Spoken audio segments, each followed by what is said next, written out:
Tagar Adili Jokowi atau hashtag Adili Jokowi menduduki trending topik X Indonesia pada hari Senin 10 Februari dengan jumlah cuitan lebih dari 12.000 tweet.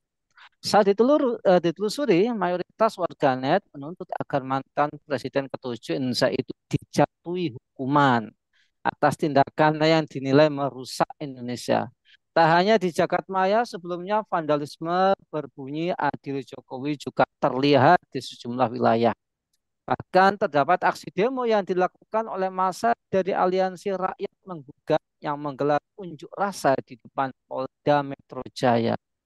Nah, apakah tuntutan rakyat untuk adili Jokowi ini bisa meluas? Apakah ini cermin dari keresahan rakyat? Untuk membahasnya, kami terhubung dengan pengamat politik dan media, Bung Hanif Kristianto. Assalamualaikum, Bung Hanif. Waalaikumsalam warahmatullahi wabarakatuh, Mas Nanang.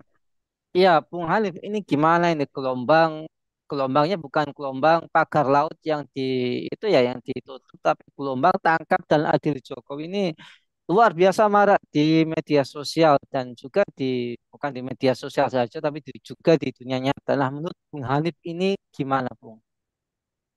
Ya, ini merupakan fenomena yang menarik ya dari ekspresi rakyat negeri ini ya.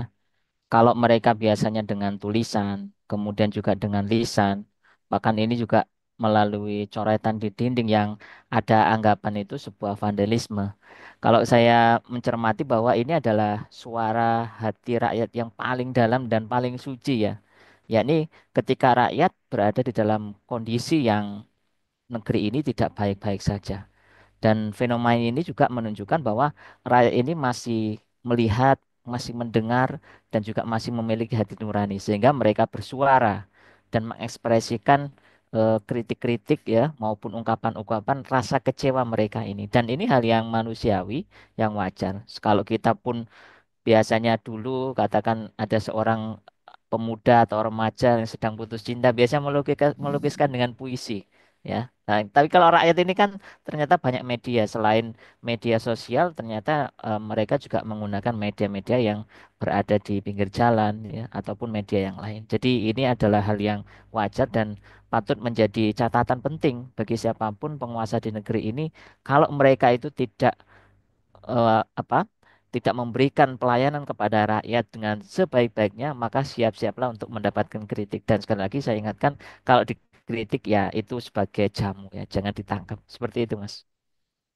Bung Hanif, apakah maraknya kasus korupsi kemudian politik dinasti itu menjadi penyebab kekecewaan rakyat yang terpendam sekian mungkin 10 tahun gitu ya, nggak bisa mengungkapkan, kalau mengungkapkan bisa ditangkap. Apa seperti itu, Bung? Lantas ini dampak ke depannya gimana, apakah akan stop cukup di ya adil Jokowi terus selesai, apakah nanti akan seperti itu, Bung? Ya, kalau kita melihat sebaran atau luasan dari tuntutan terkait dengan adili Jokowi ya, ini juga dipicu oleh beberapa hal ya. Yang pertama adalah ketidakpuasan rakyat. Itu yang harus kita pahami ya. Karena memang rakyat itu adalah objek yang merasakan langsung dari kebijakan-kebijakan selama rezim Jokowi. Nah, yang kedua juga terkait dengan saluran ya untuk menyampaikan ekspresi atau kritik ini yang kadang-kadang terhenti ya. Jadi meskipun ada jalur yang dikatakan sebagai wakil rakyat, nyatanya juga ekspresi atau masukan dari rakyat itu tidak pernah sampai ya ke atas ya. Jadi hanya sekedar ke basa-basi ataupun yang lain. Nah, yang ketiga juga terkait dengan tuntutan ini dan dampak negatifnya, kita juga bisa mengetahui bahwa ini menjadi pelajaran penting bagi setiap penguasa atau setiap pemimpin bahwa mereka kalau ini jauh dari rakyat, ya maka rakyat akan meninggalkan ya. Nah, sebaliknya kalau penguasa atau pemimpin dekat dengan rakyat dalam artian yang tulus ya, bukan modus loh ya. Jadi karena ada dekat rakyat itu ada banyak modus ya.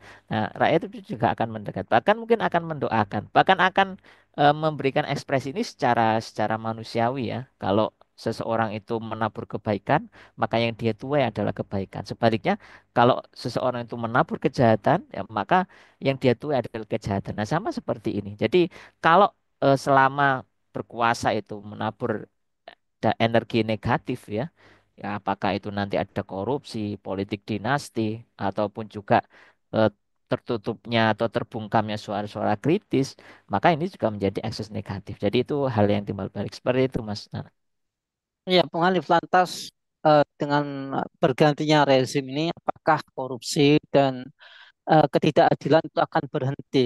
Kita tentunya tidak ingin ya penguasa yang sekarang ini kemudian mengikuti jejak yang seperti yang lalu-lalu ya, seperti Jokowi ini ya. Ya, jadi memang mungkin kalau kita lihat sejarah Indonesia itu hanya Presiden Soekarno yang diadili atas atas kedolimannya, yang lainnya tidak. Nah, ini bagaimana ke depannya Bung Hanif agar tidak terulang lagi, sekaligus pesan-pesan buat penguasa yang sekarang ini Bung Hanif.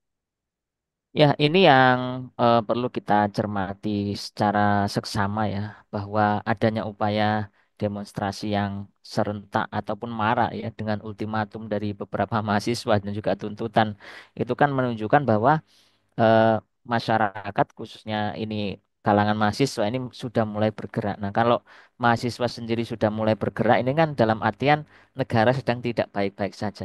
Bisa juga ini adalah sinyal terkait dengan negara ini butuh perbaikan. Nah, dalam sistem politik demokrasi yang diadopsi oleh negeri ini ya nyatanya ini belum bisa membawa kepada sebuah kebaikan ya. Malahan juga membawa kepada kemerosotan ya. Ya, banyaknya korupsi, banyaknya tindakan amoral ya, kemudian juga abuse of power ya atau juga pabrik suap dan sebagainya yang itu menimbulkan ekses buruk ya dari ketidakpercayaan kepada penguasa atau pemerintah. Nah, karenanya ekspresi ketidakpuasan itu tadi ya muncul ya dengan tagar-tagar baik di media sosial maupun di media-media yang tertera di jalanan ya, ataupun juga terkait dengan obrolan-obrolan di tengah-tengah masyarakat. Bahkan ini juga menjadi sebuah trending topik kan begitu ya. Ini juga eh, membuat apa ya legitimasi kepada mantan presiden itu menjadi turun. Nah, ya enggak apa-apa lah baru sadar sekarang ini enggak apa-apa gitu ya daripada terlambat ya karenanya pada penguasa yang baru ini ya rezim yang baru ini khususnya Presiden Prabowo bahwa kami mengingatkan ya kalau eh, karena Bapak sebagai seorang Muslim maka ada kewajiban amar ma'ruf nahi mungkar ya dari sini ya rakyatnya ya ketika presiden itu melenceng dari syariat ya atau bahkan juga melanggar aturan Islam maka kewajiban dari rakyat itu mengingatkan ya itu sebagai amar ma'ruf nahi mungkar. Nah, yang kedua juga eh, untuk memperbaiki negeri ini ya kepada Pak Prabowo dengan jajarannya bahwa tidak bisa ya dengan sistem yang tambal sulam ya atau hanya sekedar ganti orang ya. Perlu juga perbaikan dengan sistem yang itu berasal dari Allah Subhanahu wa taala yaitu adalah syariat Islam. Nah, jangan sampai nanti di dunia ini sudah diadili, nanti di akhirat diadili lagi oleh Allah Subhanahu wa taala. Dan ini sangat berat gitu ya. Ya, karena sekali lagi nanti ada suatu orang, seseorang ya di yaumil kiamah itu nanti menjadi orang yang muflis, orang yang merugi ya. Ketika apa? Ketika pahalanya sudah habis ya, kemudian dosa orang lain itu dimakan kepada kita. Lah nanti pemimpin-pemimpin negara ya, ya tidak hanya di Indonesia, di semuanya. Nah, kita khawatir ya nanti ketika kiamat datang satu persatu ya. Kalau ya jumlahnya jutaan ya. Lah, berapa yang harus ditanggung oleh seseorang pemimpin tersebut ya. Makanya jalan keselamatan itu ada di dalam Islam ya kepada Pak Prabowo dan juga jajarannya dan juga sekali lagi kedekatan kita ya kedekatan penguasa dengan rakyat itu harus kedekatan yang tulus ya jangan sampai hanya modus kan begitu ya Insya Allah rakyat ini tidaklah tidur tidaklah buta tidaklah tuli tapi rakyat itu akan merasakan mana yang betul-betul tulus mencintai rakyat mana yang tidak dan kita juga menginginkan pemimpin yang amanah ya pemimpin yang itu taat syariah taat kepada Allah dan Rasulnya dan tentunya itu adalah pemimpin yang mau menerapkan syariat Islam secara kafah. Seperti itu, Mas. Luar biasa. Jadi kita sangat optimistis bahwa penguasa saat ini ya karena sekali lagi Muslim ya, Muslim dan tentu saja mungkin ya kita harapan besarnya tentu beliau mau menerapkan syariat Islam secara kafah. Baik, terima kasih Bung Hanif atas pemaparannya. Semoga Bung Hanif sekeluarga senantiasa dalam perlindungan Allah Subhanahu wa taala. Baiklah pemirsa, kabar petang yang dirahmati oleh Allah, jangan lupa ya untuk subscribe, like, komen dan share sebanyak-banyaknya. Semoga ini akan menjadi amal kebaikan kita menjadi investasi ladang akhirat kita. Nah, dan jangan lupa untuk terus pantau channel ini untuk mendapatkan informasi-informasi terbaru. Saya Nana Setiawan undur diri, sampai jumpa di lain kesempatan dan wassalamualaikum warahmatullahi wabarakatuh.